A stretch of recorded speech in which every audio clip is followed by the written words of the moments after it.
بسم اللہ الرحمن الرحیم نحمده ونصلي على رسوله الكریم اما بعد بسم اللہ الرحمن الرحیم۔ عزیز طلباء، آج ہم کنز الدقائق حصہ 2 سبق نمبر 164 شروع کر رہے ہیں۔ اس سبق میں ہم کتاب المضاربہ سے باب المضارب الذی یضرب سے متعلق پڑھیں گے۔ آج کے سبق کا خلاصہ یہ ہے کہ مصنف علیہ الرحمہ ان چیزوں کا ذکر فرمائیں گے کہ جن چیزوں سے مضاربت ختم ہو جاتی ہے۔ تو چند چیزیں ہیں کہ جن چیزوں کے پائے جانے کی وجہ سے مضارب اور رب المال کے درمیان جو عقد مضاربت ہوتا ہے وہ باطل ہو جاتا ہے اور ختم ہو جاتا ہے۔ ان کا بیان انشاءاللہ آج کے سبق میں تفصیلاً ہوگا۔ عزیز طلبہ، تو آتے ہیں کتاب کی طرف۔ سب سے پہلے ہم عبارت پڑھتے ہیں وَتَبْطُلُ بِمَوْتِ أَحَدِهِمَا أَوْ بِلُحُوقِ الْمَالِكِ مُرْتَدًّا وَيَنْعَزِلُ بِعَزْلِهِ إِنْ عَلِمَ وَإِنْ عَلِمَ وَالْمَالُ عَرُوضٌ بَاعَهَا ثُمَّ لَا يَتَصَرَّفُ فِي ثَمَنِهَا وَلَا يُفْتَرَقَا وَفِي المال ديون وربح أجبر على اقتضاء الديون وإلا لا يلزمه الاقتضاء ويوكل المالك عليه والسمسار يجبر على التقاضي وما هلك من مال المضاربة فمن الربح فإن زاد الهالك على الربح لم يزمن المضارب وتبطل بموت أحدهما۔ یہاں سے مصنف علیہ الرحمہ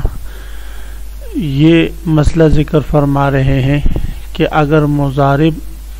یا رب المال میں سے کسی ایک کو طبی موت آ جائے اور وہ فوت ہو جائے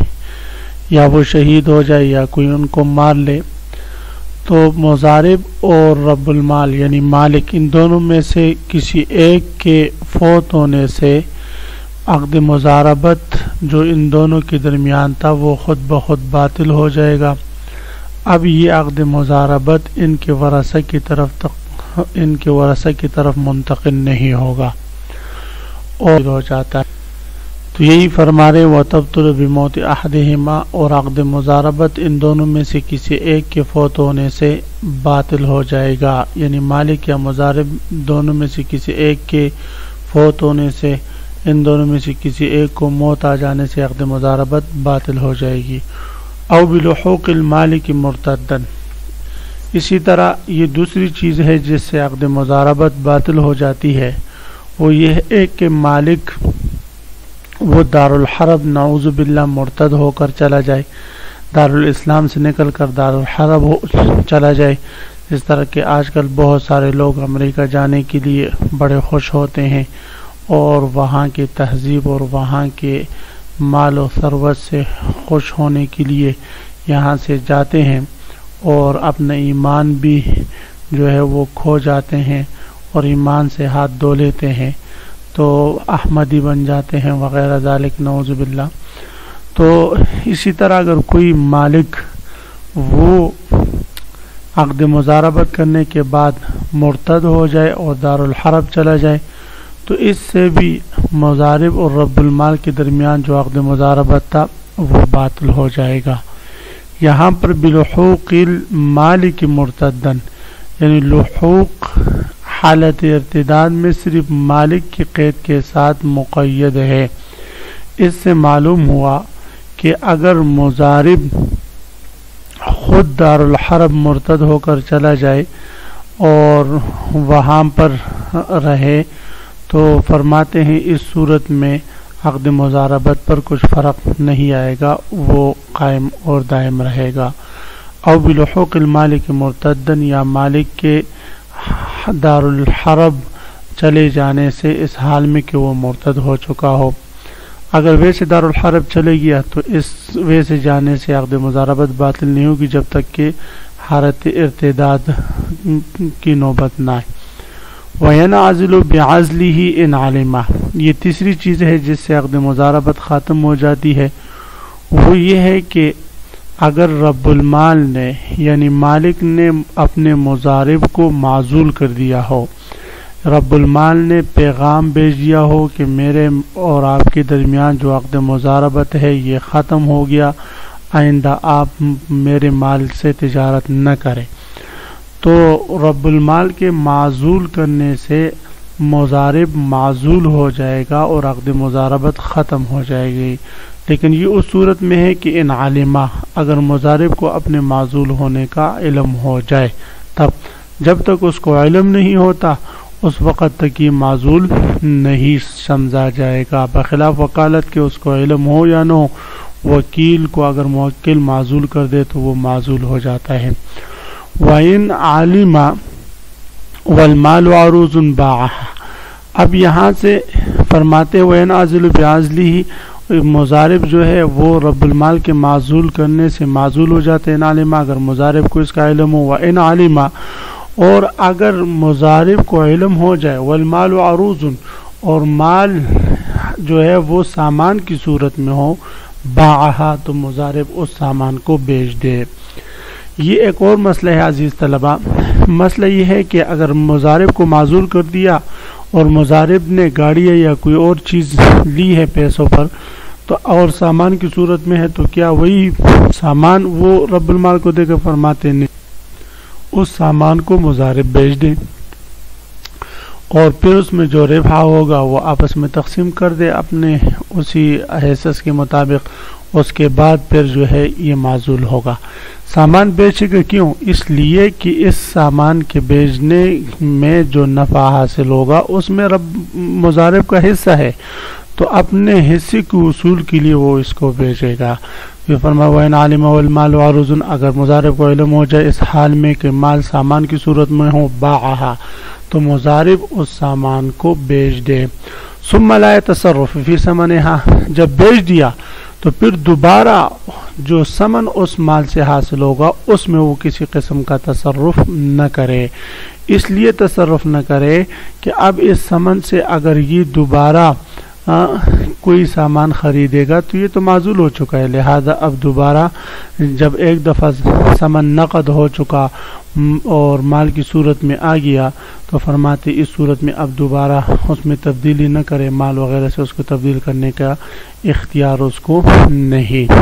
ثم لا تصرف فی ثمنہا، پھر تصرف نہ کرے اس سامان کے ثمن میں، ولو افترقا وفی المال دیون وربح اجبر علی اقتضاء الدیون۔ اس عبارت میں یہ مسئلہ بیان ہو رہا ہے کہ اگر مضارب اور رب المال نے دونوں نے مل کر باہم اتفاق سے عقد مضاربت ختم کر دیا، فسخ کر دیا، تو اب فرماتے ہیں کہ ہم دیکھیں گے کہ اگر جو تجارت مضارب چلا رہا تھا اگر اس میں لوگوں پر قرضے بھی ہیں اور ربح بھی ہے تو فرماتے ہیں اس صورت میں مضارب کو مجبور کیا جائے گا کہ وہ لوگوں سے وہ قرضے وصول کر لے، یعنی لوگوں سے وہ قرضے واپس لے لے قرض خواہوں سے اور پھر اس کے بعد اپنا ربح لے لے۔ یہ اس صورت میں ہے کہ جب مال میں ربح بھی موجود ہے، مثلا کل رأس المال 1000 درہم تھا اور اب اس وقت جو مال رأس المال موجود ہے عین کی صورت میں، اسی طرح جو لوگوں پر قرض ہے یا جو ہے لوگوں کے پاس بطور امانت کے ہیں تو کل ملا کر 2000 ہے، تو 2000 میں سے ظاہر 1000 رأس المال ہوگا، باقی 1000 وہ مضارب اور رب المال کے درمیان تقسیم ہوگا۔ تو اب جو لوگوں کے پاس قرض ہے اس قرض کو وصول کرنے کی ذمہ داری وہ مضارب ہی کی ہوگی، اس لیے کہ مضارب کو ربح اسی بات کا مل رہا تھا کہ وہ گویا کہ عمل کر رہا ہے اور اس عمل کی گویا اس کو اجرت مل رہی تھی یہ ربح کی صورت میں، تو اس لیے فرماتے ہیں کہ مضارب یہ لوگوں سے قرض وصول کرے گا۔ ہاں اگر اس میں قرض ربح نہ ہو، مثلا 1000 رأس المال ہے اور جو لوگوں پر قرض ہے اور جو موجودہ پیسے سب ملا کر 1000 بنتا ہے تو فرماتے اس صورت میں قرض خواہوں سے پیسے وصول کرنا وہ مضارب کی ذمہ داری نہیں ہوگی بلکہ اس رأس المال کے مالک کی ذمہ داری ہوگی، اور مضارب اس کو وکیل بنائے کہ وہ جا کر فلاں فلاں بندے سے وہ قرضہ وصول کر لے. تو فرماتے وَلَوْ افترقا اگر یہ دونوں الگ ہو جائے وَفِي الْمَالِ دِيُونٌ اور مال میں قرض ہوں وَرِبْحٌ اور ربح بھی ہو اجبرا تو مضارع کو مجبور کیا جائے گا علی اقتضاء الدیون قرض کی وصولی پر. وَإِلَّا لَا اگر ربح نہ ہو تو پھر اس کو مجبور نہیں کیا جائے گا. اَيْ لَا يَلْزَمُهُ الْاقْتِضَاءُ وگرنہ اس پر جو ہے پھر قرض وصول کرنا لازم نہ ہوگا. وَيُوَكِّلُ الْمَالِكَ بلکہ مضارع اس صورت میں مالک کو وکیل بنائے علیہ اس قرض کی وصولی پر اس کو وکیل بنائے اور وہ جا کر لوگوں سے وہ مال خود وصول کر لے. وَالسِّمْسَارُ يُجْبَرُ عَلَى التَّقَاضِي سمسار اس کی جمع عزیز طلبہ سماسر آتی ہے اور سمسار کہتے ہیں اس شخص کو جو بائع اور مشتری کے درمیان واسطہ بنے. المتوسط بین البائع والمشتری جو بائع اور مشتری کے درمیان واسطہ بنتا ہے. بائع کی چیز مشتری پر بیچتا ہے اور مشتری کے لیے چیزیں خریدتا ہے تو اس کو سمسار کہتے ہیں. دلال بھی اس کو کہتے ہیں. تو فرماتے ہیں کہ اگر دلال ہو کوئی سمسار ہے کوئی جو بائع اور مشتری کی چیزیں جو ہے ایک کی چیز بیچتا ہے دوسری کے لیے چیز خریدتا ہے اس صورت میں اگر اس نے لوگوں کے لیے معاملات کیوں ہوں اور لوگوں پر اس کا قرض ہو تو فرماتے جب تک یہ قرض وصول نہیں کرتا اس وقت تک یہ اجرت کا مستحق نہیں ہوگا. اس لیے کہ اس کو اجرت اس بات کی ملتی ہے کہ یہ بائع کو اس کی مبیع پہنچا رہے اور مشتری کو اس کا ثمن پہنچا رہے. والسمسار یجبر اور سمسار کے عقود سے اگر لوگوں پر قرضے ہوں تو اس کو مجبور کیا جائے گا علی التقاضی ان لوگوں سے ثمن وصول کرنے پر یا مبیع کے ثمن کی ادائیگی پر اس کو مجبور کیا جائے گا. تو عزیز طلبہ اسی مسئلے کے ساتھ آج کے سبق کا اختتام ہوا. آج کے سبق کا خلاصہ یہ ہوا کہ ہم نے وہ چیزیں پڑھے جن سے عقد مضاربت باطل ہو جاتی ہیں. ان میں سے سب سے پہلی چیز جو ہے وہ عاقدین میں سے کسی ایک کا فوت ہو جانا, دوسرے ہے مالک کا دارالحرب چلے جانا ارتداد کی حالت میں, اور تیسری چیز ہے وہ رب المال کا مضارب کو معزول کرنا. ان تینوں امور سے عقد مضاربت ختم ہو جاتا ہے. اس کے بعد فرماتے ہیں اس پر یہ مسئلہ متفرع فرمایا اگر عقد مضاربت ختم ہو گئی تو اگر سامان میں کی صورت میں ہو مال تو فرماتے ہیں مضارب اس سامان کو بیچ کر نقد کی صورت میں تبدیل کرے گا. عزیز طلبہ اس سبق کو خوب غور سے سنیں سمجھے یاد کریں. اللہ ہم سب کا حامی و ناصر و آمین. کل میں انشاءاللہ آپ حضرات سے سمسار